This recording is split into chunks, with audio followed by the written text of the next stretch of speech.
Hey everyone, Happy New Year. Welcome to Get Ready With Me and Talk About Stuff. My name is Stephanie, and I am very happy to be here with you doing my first video of 2021. I've got some exciting things planned for the year, and like I plan a whole year ahead of time. At least for the next few weeks, I've got some fun stuff coming up, and I hope it comes to fruition the way I imagine it will, but we'll see. Either way, I'm really glad you're here. How was your New Year's celebration? Ours was fun.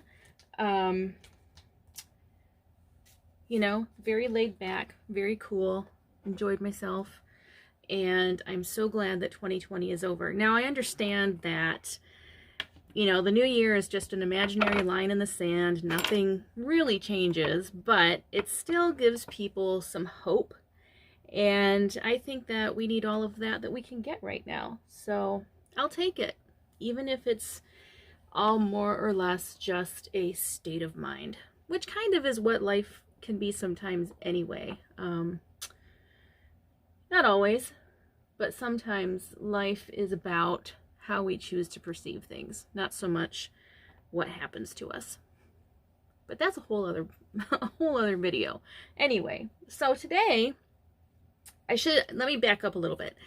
A week or so ago, a friend of mine posted something on Facebook about princesses, or I can't even remember what the original post was about, but the conversation in comments turned to the Disney princesses. And she said to me, I really enjoyed your video on Disney princesses. And I said, well, I've never made a video on Disney princesses, but maybe I should. And so she asked me to do that, and I said I would. But here's the thing. I really didn't have a sense of direction on where I wanted to go with this, because as you might be surprised to find, I'm not a huge fan of the Disney princesses. I really like Elsa. She is my favorite. If I had to choose a favorite Disney princess, it would be Elsa, because she is just awesome. But the rest of them, I more or less don't care about. Disney princesses have never ever been my thing. So when she asked me to do this, and I said, well, sure, I can do that, I really had no idea where I was going to go with it, because not being somebody who likes the Disney princesses, I had no interest in making a video about how awesome they are, I really didn't have any interest in dissecting their actual Disney stories. And then I read a quote, which I will read for you in just a moment, and I got a sense of direction for where I want to go with this. And I was so happy. It made me very excited to do this video. So let me read the quote to you. This is by Nikita Gill. It says, "They won't tell you fairy tales of how girls can be dangerous and still win. They will only tell you stories where girls are sweet and kind and reject all sin. I guess it's too terrifying a thought. A Red Riding Hood who knew exactly what she was doing when she invited the wild in." And I thought, bingo, there's my direction for the video. So before we get into the princesses I have chosen for this, I wanted to give a little bit of a background on the purpose of fairy tales. Now, there are a few different ideas about what fairy tales are meant for, but versions of fairy tales and storytelling exist across cultures all around the world. It's not, the idea of storytelling is not new. And the idea of storytelling to teach life lessons is certainly not new. Arthur Schlesinger Jr. said this, that the purpose of fairy tales is to tell children what they unconsciously know, that human nature is not innately good, that conflict is real, that life is harsh before it is happy, and thereby reassure them about their own fears and their own sense of self. I think that's a really beautiful way to look at fairy tales. I love fairy tales, and quite honestly, when I look at the Disney princesses and I see what has become of them, I really think a lot has been lost, because these princesses, and the ones I'm going to talk about today, are Snow White, Cinderella, and Ariel. I'm not going to talk about Elsa. I'm not going to be talking about, we're not going to talk about Judy. Let's just say that. And when I say that, I mean like the Pocahontas type princesses they have, because they didn't stick to anything even remotely historically accurate with her story.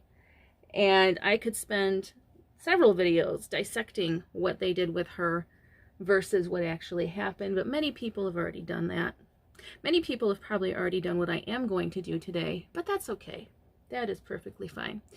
But what I found so interesting as I started reading, or rereading rather, the fairy tales that these characters are based off of, is how Disney really went through great lengths to tame these princesses, to make them into young women who did not transgress. They made them into these young women who were always, always operating with, say, kind intentions, or at the very least, certainly not malicious intentions, and really turned them into these characters that, for most people, it would be very easy to be rooting for them, because they were perfect. I mean, they were beautiful,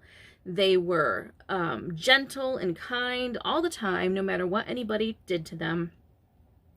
And it was easy to root for the Disney princess. I mean, why wouldn't you? You always want, most people anyway, always want the Disney princess to win, because the Disney princess is perfect, flawless.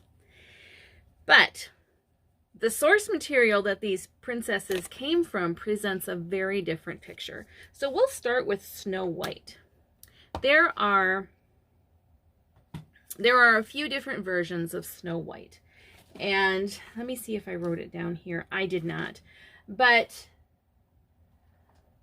in the Grimm fairy tale version, which from what I have read seems to be the version that Disney relied on most heavily to create their Snow White, we get a picture of Snow White that does not present her as this, kind-hearted, flawless, morally perfect being. We see someone who is vain. We see someone who is vengeful.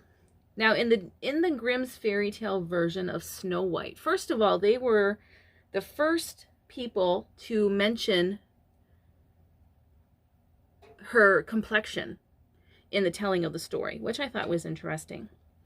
In this fairy tale version, it follows much like what the movie does, at least the animated film, which, by the way, I cannot stand her voice in that movie. That alone is reason enough for me to never ever watch it. I think in my entire life, I'm 45 years old, and in my entire life, I've watched it all the way through, I think only one time, because that voice, it just is like nails on a chalkboard to me. I cannot stand it. That aside, though, the fairy tale follows much the same track as the movie, in that there's a jealous, evil queen who is envious of Snow White's looks. She wants to be the fairest of the land, and Snow White's very existence is standing in the way of that happening. So she has the huntsman take Snow White out into the woods with the intention of killing her. The huntsman does not do that. Snow White goes to live with the 7 dwarfs. Okay, so far, they're on the same path. Here's where it gets interesting, at least to me. So once the evil queen learns that Snow White is still alive, she's like, oh, no, no, no. That cannot stand. And she decides that she is going to take it upon herself to get rid of Snow White once and for all. because the huntsman did not do his job, and I think he was killed for that. I'm not sure. He wasn't really my focus when I was reading. But she's like, you know what? I can't trust anybody to do this right, so I'm going to take care of it myself. What's interesting to me is that after the queen transforms herself, what she does to get to Snow White is she first appeals to her vanity. She goes to the cabin, or the cottage rather, where Snow White is living with the 7 dwarfs who are off in the mines, you know, mining diamonds or whatever, like they showed in the animated movie. And she presents herself as a peddler. And she tells Snow White that she has colorful stay laces that she knows Snow White would just love. Now, what are stay laces? Stay laces are the laces that are used to lace up a corset. So she appeals to Snow White's vanity to try to entrap her. And so she shows Snow White these stay laces, and Snow White, in a probably far less irritating voice than what we see in the movie, says, oh yeah, I like that. And the evil queen, disguised as the peddler, says, well, let me lace you up in these beautiful stay laces. And so she laces Snow White up, but she laces her so tightly that Snow White ends up losing consciousness. And the dwarves come home from work later and find her unconscious and are like, oh crap, maybe she's dead. And because I'm sure that's exactly how they talk. I can't say for certain, but they kind of strike me as that. And they realize that the stay laces are the problem, and so they cut her out of the corset, and she is revived, and all is well. And they tell her, listen, you already know that somebody tried to kill you once. Why in the world are you inviting strangers into your home to lace you up into a corset when you know that your evil mother queen, or either evil stepmother queen, is out there with an agenda to kill you? Why are you doing that? And they tell her to knock it off, basically. Well, the queen asks her mirror, who is the fairest of them all? And the mirror is like, yo, Snow White is still alive, you know. And so the queen is once again determined to eliminate the competition for being the fairest of them all. And she once again disguises herself, and she once again appeals to Snow White's beauty. And how does she do that? Well, as we know from the story, Snow White has this beautiful ebony black hair. And she appeals to Snow White's vanity by telling her she has these gorgeous combs that Snow White can wear in her hair. And, you know, she once again appears to Snow White as like I don't think she was a peddler this time. She was just a nice old woman. And she invites Snow White to use these combs. And Snow White's like, well, I probably shouldn't, but those are so pretty. Yes, come in and comb my hair. And so the evil stepmother does. And she goes in and she combs Snow White's hair using the cursed combs that she brought with her. And as soon as the combs touch Snow White's hair, Snow White is down for the count. Hits the ground. Queen is like, yay! And she leaves and goes home. And the dwarves come back from the mines later and they're like, this girl just does not learn. And they take the combs out of her hair and she is revived and she's like, oh my gosh, what happened? And they're like, you let somebody else in, didn't you? Yeah, I did. Well, they combed your hair with poison combs and tried to kill you again. And they're like, you know what? Would you please stop this? Because we're getting tired of coming home and finding you on the ground. And she's like, sure, yeah, I get it. Well, the queen goes home. By the way, isn't the way I summarize these stories awesome? I probably should get into doing this all the time. Anyway, so the queen goes home and she asks the mirror, who is the fairest of them all? And the mirror is like, she's still alive. And the queen is like, son of a bitch. And she decides once and for all, she is just going to do away with this child who is causing her so many issues. So she goes to the cottage again, when she knows the dwarves won't be there, because I guess by this time she's figured out that, you know, Snow White's not the brightest crayon in the box, and all she has to do is tempt her with something pretty, and Snow White will forget everything she's learned up to that point and definitely partake of this temptation that is being dangled before her. So this is where the poison apple comes in. So she goes to the cottage, tempts Snow White with a poison apple. At first, Snow White resists, but then she's like, oh, but the apple just looks so good. I'm sure nothing can go wrong here. So she takes a bite of it and she dies. Like, for real dies this time. And the queen is like, yeah, finally. So the dwarves come home later and they realize that Snow White is good and dead. And they're like, well, crap. She didn't listen to us. So they make this beautiful coffin for her and they put her in it. And there are different versions of the story. In some versions, the coffin is made of crystal, and some it's something that's, you know, a traditional coffin, but it's just got jewels all over it that apparently the dwarves had mined up or something.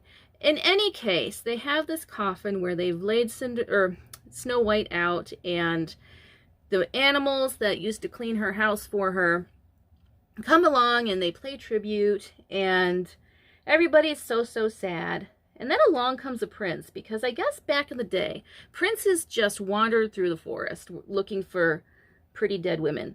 And he comes upon Snow White in her coffin, and he's like, oh my gosh, she's beautiful. And he like wants to take her back to his palace, which is weird, but okay. And the dwarves were like, okay. And now in the movie, they show that she wakes up when she's kissed. This does not happen in the Grimm's version of the story. When her coffin is moved, what happens is the piece of apple that was lodged in her throat, because as soon as she took a bite, she died. So she didn't get to completely swallow the apple. It's still in her throat.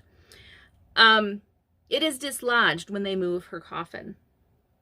And she wakes up and she's like, oh, where am I? What's going on? And the prince is all, hey, I really like you a lot. You're so pretty. And you know what? You're going to marry me. And you're going to live in my palace. And she's like, oh, okay.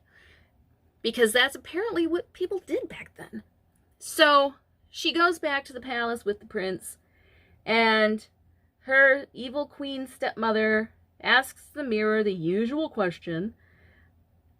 And the mirror is like, okay, you know what? You are the fairest in your land, but there is another queen who is actually a heck of a lot better looking than you, and she lives in that kingdom over there. Oh, and by the way, it's that person you've been trying to kill for like a really long time.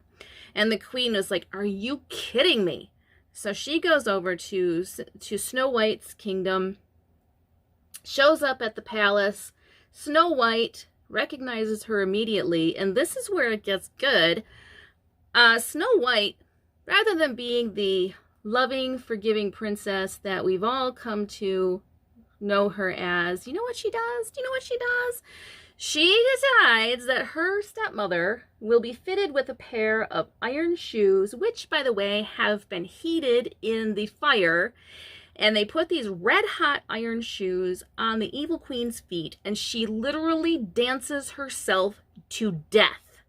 That is how the story ends in Grimm's fairy tales.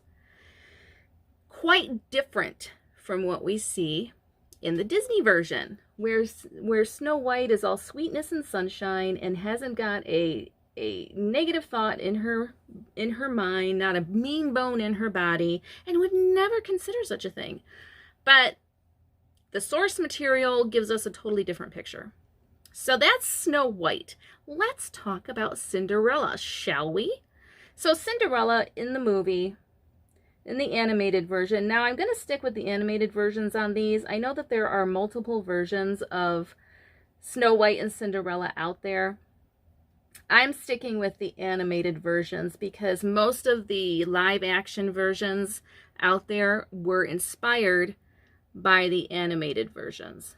So the story of Cinderella has actually been with us for quite some time. I believe, and I will check my notes in just a moment.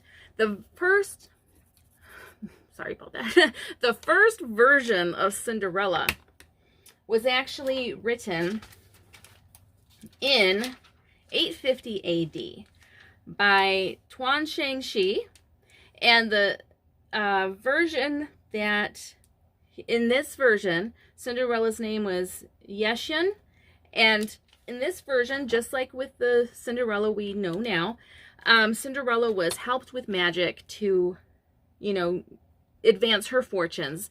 And in this original version of what would eventually become the Cinderella we all know, Cinderella's stepmother and stepsister are killed. They are killed by flying stones. Wonderful. So moving along, as the years go by, people are like, I really kind of dig this, and let's make a different version of it for our own culture. And again, storytelling in fairy tales is not exclusive to any one culture. This is something that has happened for a very long time in cultures all over the world. So in Germany, there is a version of Cinderella called Aschenputtel. And I'm sorry if I'm pronouncing that incorrectly. By all means, correct me if I've done it wrong. So in this version of the story, it's similar to what we know, in that Cinderella, or Aschenputtel as she is called, is helped along the way with magic. And she's given it's a similar story. She's given, like, in this case it was gold slippers, and she's, she goes to the ball, the prince falls in love with her, but somehow can't remember her face. And he's looking for his long-lost love, whose face he can't recall, so he has to have everybody, all the eligible maidens in the kingdom have to try on this golden shoe, because, as much as he loves Aschenputtel, he just, for the life of him, cannot remember a thing about what she looks like. And if I may, doesn't that speak to the disposable nature of Cinderella more than anything? This is not a story that is written, even the Disney version, it's not a story that's written actually really celebrating Cinderella as an individual. She was essentially there at the pleasure of the prince. I mean, if that slipper had fit anyone else, he would have been like, oh, okay, it must be you. And he would have never known the difference, because apparently he could not even remember what the love of his life looked like. And I've got a problem with that. But in this story, just like in the Disney version, and the Disney version was written by, I believe the version that they based theirs on was written by Charles Perrault, or Charles Perrault is how they pronounced it when I looked up the pronunciation. The author was French, so there's that. But anyway, so the prince is going around having people try on shoes because he can't remember what she looked like. And he gets to Cinderella's house. And the evil stepmother, there's always an evil stepmother, she says to her daughters, if you can try on these shoes and they fit, we are set. Everything is going to change for us. Life is going to be so good. But the first thing you have to do is get those feet into those shoes. Well, to the surprise of no one, the slipper does not fit either of the sisters. Well, you would think they might leave it at that. They're like, well, we tried, it doesn't work. Oh, no. So the stepmother says to one of the sisters, here's what you're going to do. I'm going to give you this knife, and you're going to cut off your toes to see if you can get the shoe on. And she's like, oh, okay. So she cuts off some of her toes and gets the shoe on. Still doesn't fit. Or she tries to get the shoe on. It still doesn't fit. Then the stepmother says to her daughters, all right, here's what you're going to do. Now you're going to cut off a piece of your heel, and you're going to get that shoe on your foot. Do you hear me? You are going to make it fit. And so the daughter complies, and she cuts off part of her heel, and lo and behold, the shoe fits. Now here, this is just wild. So she's got the shoe on, and bearing in mind, this is not the person the prince is looking for, right? but the shoe fit, so it had to be her. He doesn't even realize there's a problem until he sees blood streaming out of the shoe. I am not kidding you. It's just ridiculous. And as you might imagine, this is also a Grimm's fairy tale. I'm like, how does that happen? So you didn't even know you had the wrong person until you saw the blood pouring out of the shoe? Really? Oh my gosh. So, you know, as in the movie, the prince says, you know, do you have somebody else here? Because I'm pretty sure the person I danced with last night and fell head over heels, but I'm in love with, didn't have bloody feet. And at first, the stepmother, as you might expect, denies it. And then, come to find out, Cinderella, or Aschenputtel as she was called in this one, yes, she does in fact exist, and she comes out bearing the other non-bloody shoe, and the prince is like, Eureka, I found her. And they end up getting married. Now, in the Disney version, I believe Cinderella essentially forgives her stepsisters, and all is well. And, you know, she's like, oh, no further discussion needs to be had. I know you treated me like garbage most of my life, and I was completely expendable, and I was living at the mercy of your kindness because my dad died and you inherited everything. But you know what? Let's let bygones be bygones, and I totally forgive you, and everything is good. Well, in the version that we are discussing today, all of Aschenputtel's magic was assisted by 2 white doves that she had essentially beckoned to come help her. On Cinderella's wedding day, these doves, when the 2 sisters they're walking on either side of Cinderella, they're going into the church.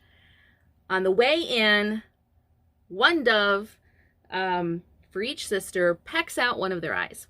So the sisters are going into the church. They have each of their eyes pecked out. And then, you know, Cinderella at this point, she was like, oh my gosh, that's terrible, doves, stop it. I'm just kidding. She didn't actually do that. So they went in, they had the ceremony with apparently the sisters in terrible pain, bleeding all over everything. On the way out, these doves peck out the other eyes. So the sisters were given blindness as a consequence for their cruelty to Cinderella. And Cinderella had beckoned these doves to assist her, and when they started pecking out the eyes of her sisters, she made no effort at all to stop them. That's the Cinderella in the fairy tale. Not this wholesome, forgiving, never a mean thought Cinderella that we meet through the Disney versions of these stories. Very, very interesting to me. Now let's move on to The Little Mermaid. The Little Mermaid is based on the story The Little Mermaid by Hans Christian Andersen. Now, much like in the movie, Ariel is the youngest of several sisters. Ariel does have a stronger fascination with the world on land than her sisters do. Her sisters, you know, they're impressed by it, they're curious about it, but they don't have the driving desire to be part of it like Ariel does. Now, the reasons, though, are not what we are told in the movie. In the movie, Ariel falls in love with a prince, as she does in the book. And in the movie, she is just so eager to be with him that she is looking for any way she can to be with this guy. She's like, whatever it takes, I'm going to be up there with him. And if I have to make an agreement with the evil sea witch to do it, I will do that. And that's what she does in the movie. Now, in the fairy tale that it came from, Ariel does want to be on land, but not for that reason. She does fall in love with the prince. She does want to be on land, but the reason is because she learns that mermaids do not have an immortal soul like humans do. And this absolutely devastates her because she doesn't want to think that after she dies, that's it, that there's nothing after that. And so her grandmother in the story tells her the only way she can get an immortal soul is if she can be loved by a human. And not just loved. The human has to essentially be obsessed with her. Like, cannot stop thinking about her. Cannot, she is the waking thought for the human. She is the last thing the human thinks about before they sleep at night. She is everything to this human. And that's what's required for her to gain an immortal soul. Because otherwise, as a mermaid, after she dies, that's it. There's nothing else. And she's like, well, there was that one prince I rescued. And this is interesting too. So in the movie, they don't really talk much about this, but I think that people have this idea. They think about the Little Mermaid and how eager she was to rescue Prince Eric. In fact, in the story, the mermaids did not go out of their way to rescue anybody who was going to die at sea. In fact, when sailors were caught in a storm that was going to take the ship down, rather than rushing to their rescue, the mermaids would sing to them about how good life was at the bottom of the sea and how much happier they were going to be once they left their earthly bonds behind and they could, cavort in the king's palace, which they can only visit after they're dead, and so on and so forth. I mean, the mermaids were very eager to welcome these sailors into their lives after they died at sea. So this notion that, it was her natural instinct to save him is probably misguided, because that is not how she was raised.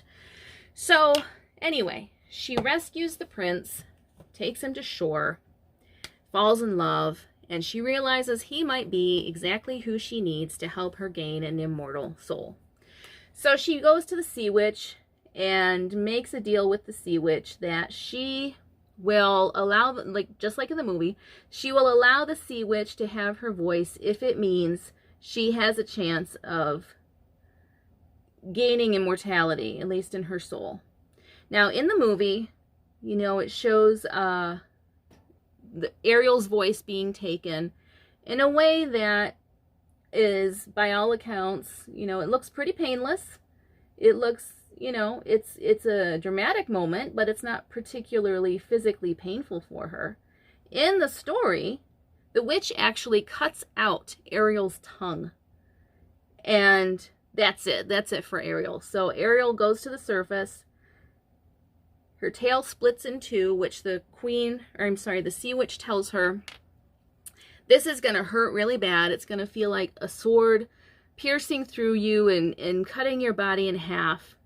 And she's like, hey, that sounds good to me. Let me have that. And so that's what happens. She goes to the surface. Her tail splits in two. She's given legs. And she would discover that every step she took was painful. Not just at first, but her entire time on land, which, if everything went right, would be for the rest of her life. It was going to be painful. It was going to feel like knives poking, stabbing up into her feet with every step she took, or every time she danced, or anything like that, and anything that required her to be on her feet. So the prince finds her and takes her in. They develop a relationship, and she's pretty sure that this prince is falling in love with her, but she can't talk to him. She doesn't have a voice anymore. Now, what's amazing to me in this story, I believe Ariel had a year with the prince to, make him fall in love with her, or at least to get him to confess his love for her and marry her and so forth. So they had a year together. In that entire time, she didn't learn how to just write out what she wanted to say, sign what she wanted to say. I mean, she just remained mute and unable to communicate her thoughts clearly that entire time.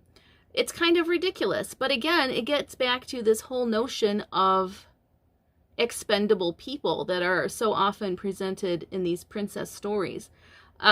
She could have been anyone. You know, he didn't know. He suspected that she might have been the one who saved him, but he didn't know. And that would be proven when he is told that he is to visit another kingdom and meet the princess there, obviously with the intention of getting married, because that's how things were happening back then. And so he tells Ariel, or they don't give her a name in the story, he tells the mute girl, as he called her, that he's going to meet this princess, but, you know, he has feelings for her, and this is just something he has to do. And also, by the way, even though he really digs her, he's still kind of holding out hope that the person who rescued him will come back into his life somehow, because he'd really kind of like to, you know, build a life with this mystery woman. And Ariel, being unable to communicate, is like, you know, she can only make faces. And I'm sure that's what she did. She was like, whatever. And so Prince Eric goes off to this kingdom, feeling certain that this princess has nothing to offer him, and he's just going to come home and, you know, continue hanging out with a person that he has only ever called the mute girl. So he meets this princess, and he's like, oh my gosh, I think this is the one who rescued me. Yeah, I'm going to marry her. And obviously, the Little Mermaid is devastated. She just cannot believe that she was not able to communicate to him that she was the one who rescued him, and she is the one that he should be marrying, and who is this new person you've got, and why aren't you listening to me? Oh, that's right, because I haven't learned how to communicate with you, because apparently my voice was all I had going for me. And so the prince marries this princess that he was sure he would never marry. Okay? Well, this cannot stand. The mermaid sisters go to the sea witch, and they trade their beautiful long hair for a knife that Ariel can use to kill the prince. And they, you know, so the mermaid is just so sad, and she's mourning the loss of her love, and she realizes that she's going to die. She realizes, this is it. There's nothing else I can do. He's married. I'm going to die when the sun comes up. Well, her sisters appear out in the water, and they're like, hey, we've got something for you. And she's like, because she can't say anything, and they tell her, take this knife and go kill him, and then you can live. And they're basically like, you know, one way or the other, one of you is going to die tonight. It may as well be him, because, you know, why not? And they tell her, if you do this, you can live. And so she's thinking, well, I guess I can try.